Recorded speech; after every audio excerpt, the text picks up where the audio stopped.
Hello there, welcome to Conflict News 2042. Continuing our coverage of Israel Hamas war, we have several new updates for you.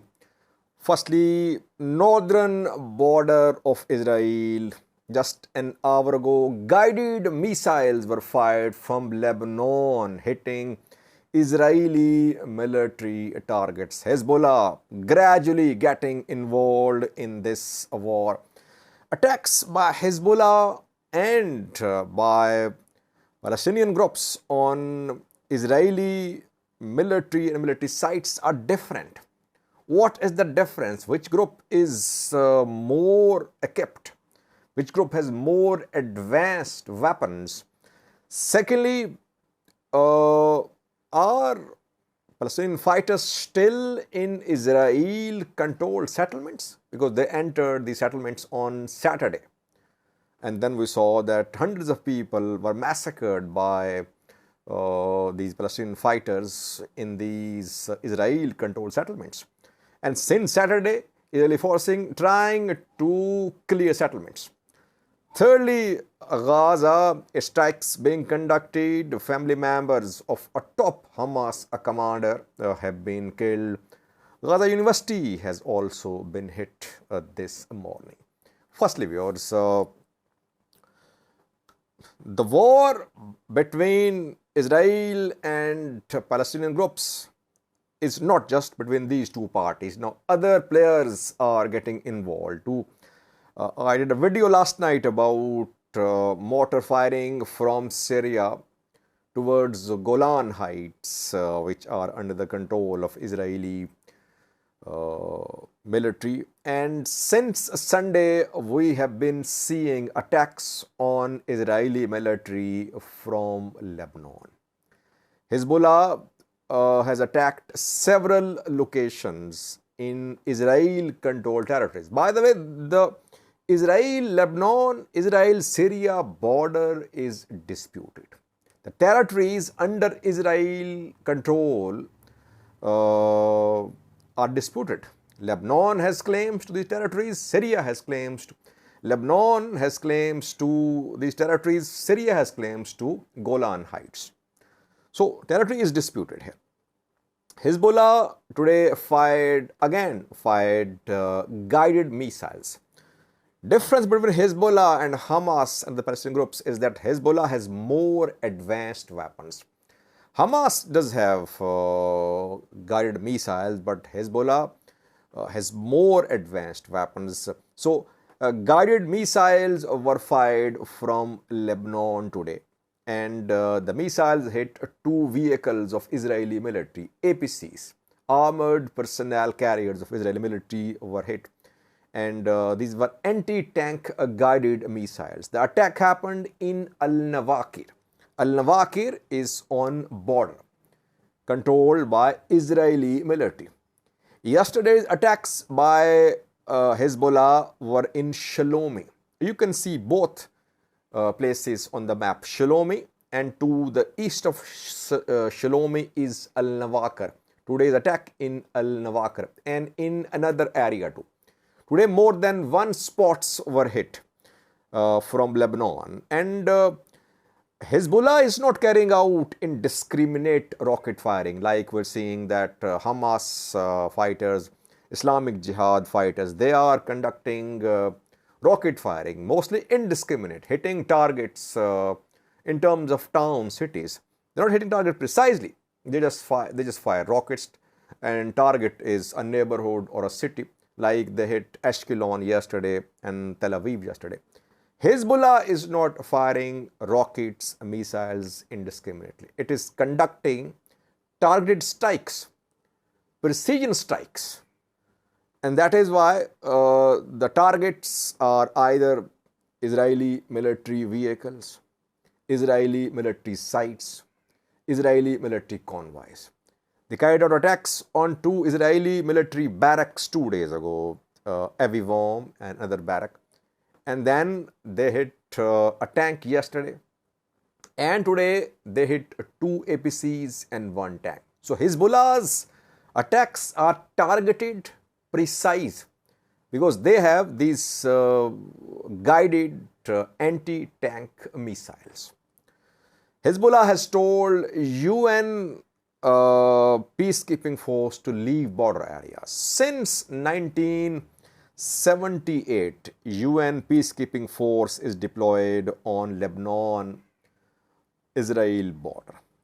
Now, when tensions are rising and there is exchange of fire between Hezbollah and Israeli military, Hezbollah has told UNIFIL, it's the name of this force, United Nations force here. Hezbollah has told UNIFIL troops to leave border areas. Israel, on its side of the border, has told civilians to leave the border. So both sides are clearing the border, preparing for a larger escalation in border areas. Israeli military has confirmed these missile strikes from Lebanon, but it is not acknowledging any losses. Israel has not acknowledged any loss so far in attacks from Lebanon and Syria. It only says that missiles, rockets were fired, but they did not hit targets. But targets are being hit reportedly, especially from Lebanon. Hezbollah is conducting very precise strikes on Israeli targets, though strikes are not very big in number.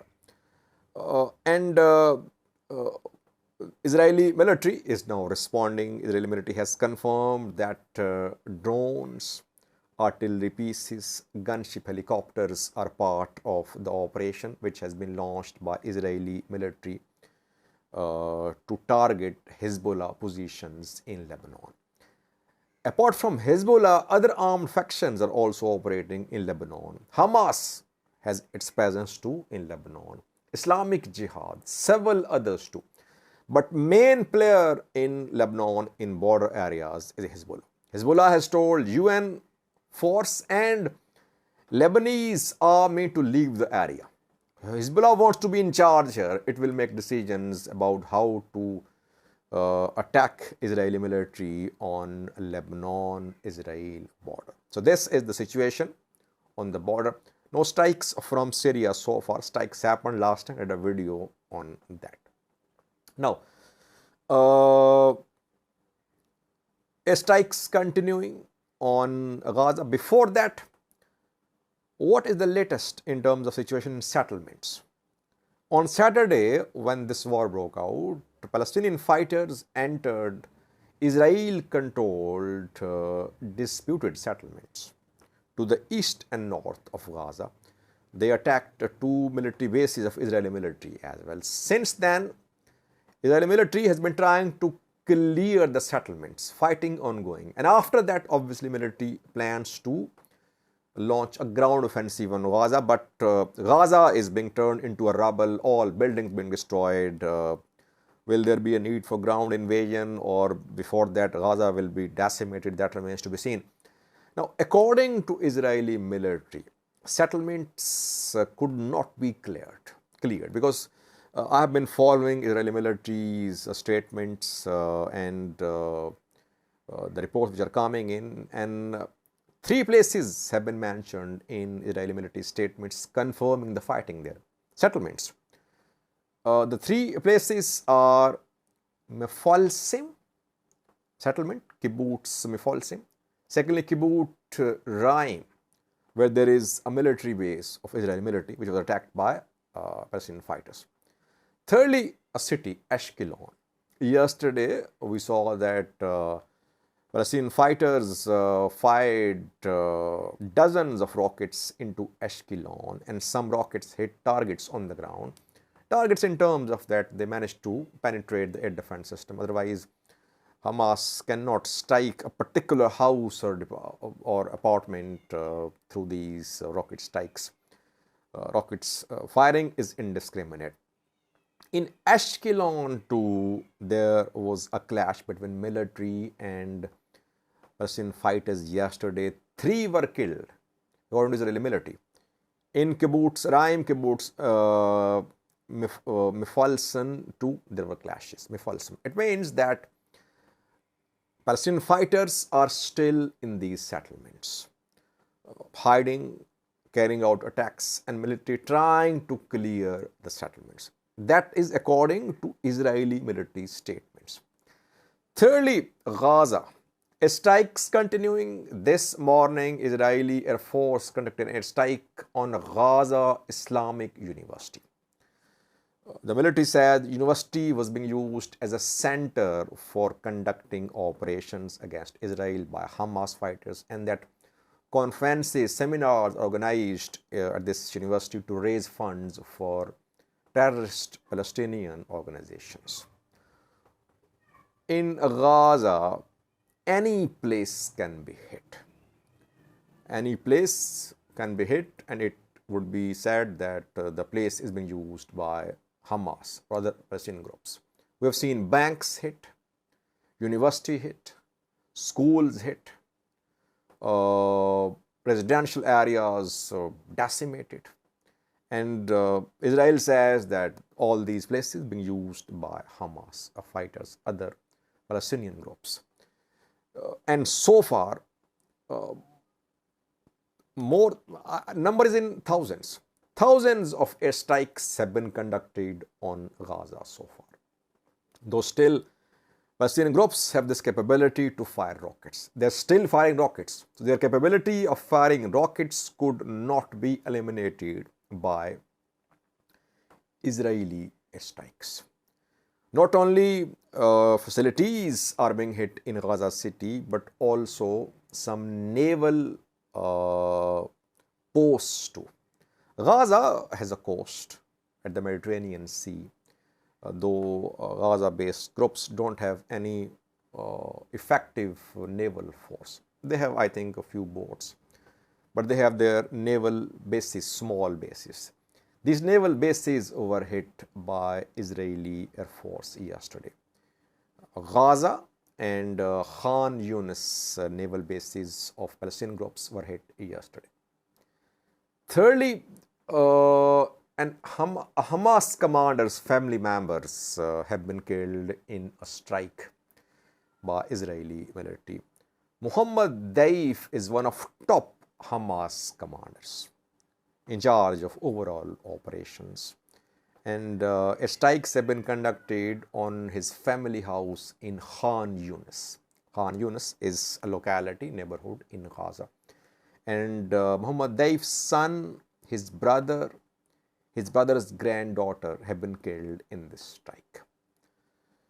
Situation same in terms of evacuation. No evacuation possible so far. Rafah border crossing closed. UN asking Israel to open humanitarian corridor.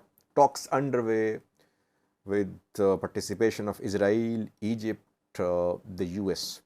And they want Israel to provide an exit to those who want to leave Gaza and to provide a safe passage for humanitarian operations, because the supply of water, food was cut off by Israel 2 days ago when Israeli defense minister confirmed complete siege on Gaza. So no electricity, no water, no fuel, extreme shortage of medical care facilities and items. So that is why UN is asking Israel to give safe passage to UN workers so they could enter Gaza and evacuate those who are injured and help those who are injured. But so far, no safe passage has been agreed. Discussions are underway. If safe passage is agreed, it will be obviously through Egypt, through Rafah border crossing.